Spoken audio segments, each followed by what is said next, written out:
Hello everyone, it's Maki. Hathaway's Flash is still going strong. This time, I would like to discuss an element that appears in the story. You could say the goal is to introduce one of the film's major highlights. Hundley Yeoksan is that element. Paying attention to him will help you understand and enjoy the story more deeply. Please be careful. I will discuss some spoilers from the movie. I won't reveal major details, such as the ending, but be aware that there will be some spoilers. If you want to watch the movie without knowing anything about it beforehand, you should skip this episode. If you like, please join the 99-cent monthly membership and support the criminal police organization. As a thank you, you will receive a name badge and comment stamps. Now, let's begin the discussion. The era of Hathaway's Flash is an era without war. So, how did you feel when you heard that? That's wrong. Your opinion is logically inconsistent. I can almost hear such voices. After all, wars involving mobile suits are happening right now. Many people probably feel that way. Honestly, that interpretation is reasonable. From the perspective of those who have lost their lives to weapon attacks, the idea that war has disappeared would sound completely incorrect. However, let's look at what Mr. Yoshiyuki Tomino said in the pamphlet for the first movie. He said the following: "It is a story set in the Earth sphere after war has disappeared. Therefore, it inevitably became a story about terrorism in a world where military power still exists, an inevitability in human history." Mr. Tomino, the creator of the Universal Century, recognizes Hathaway's Flash as a story set in a world after war has disappeared. His perspective is key to analyzing the decline of the Earth's Federation forces. And that's also a hint as to why we should pay attention to Hundley Yeoksan. The battle in Circe's counterattack marked the end of the Universal Century Wars. What kind of situation resulted from it? The following is written in the pamphlet for the second Hathaway's Flash movie. The weakening of the military responsible for Earth's fierce security resulted in an expansion of police authority.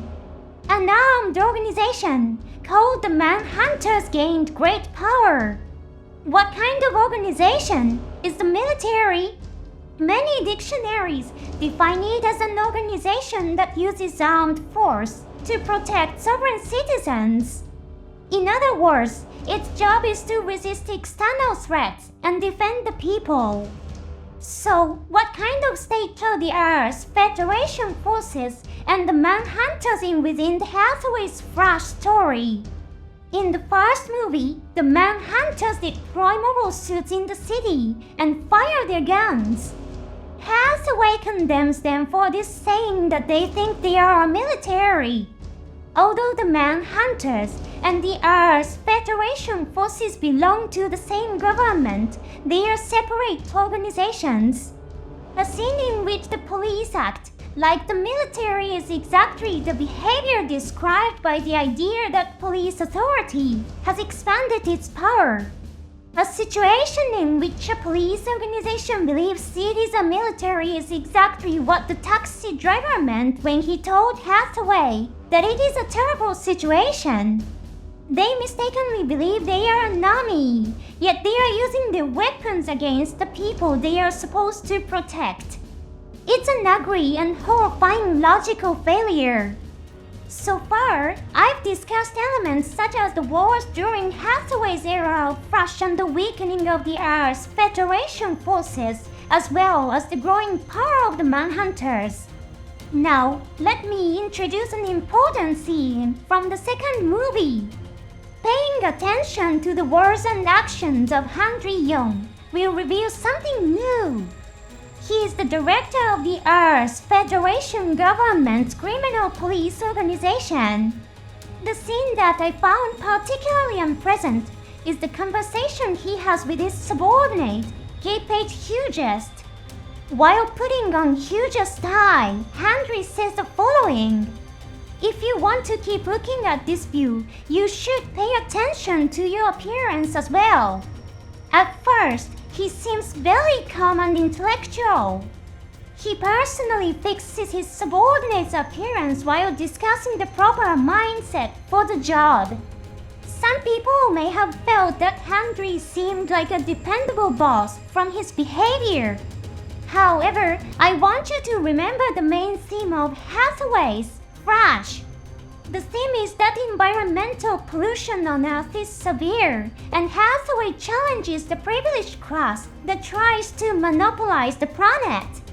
Hathaway acts based on the belief that humanity must migrate into space to restore the environment.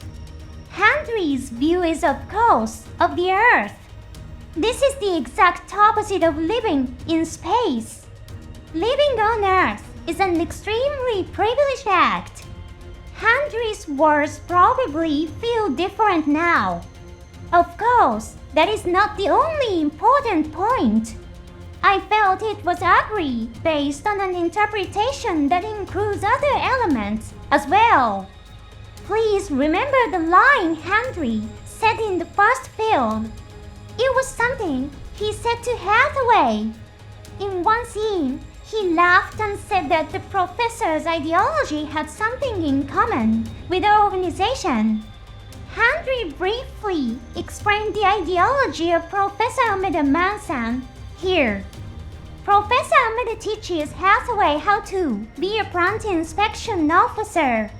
The professor says without purification, there can be no restoration. Although the details are not explained, if we interpret it based on Hathaway's and Mafty's actions, it is reasonable to think that the idea means people must correct their behavior and leave Earth in order to restore it. This is exactly why I felt it was ugly.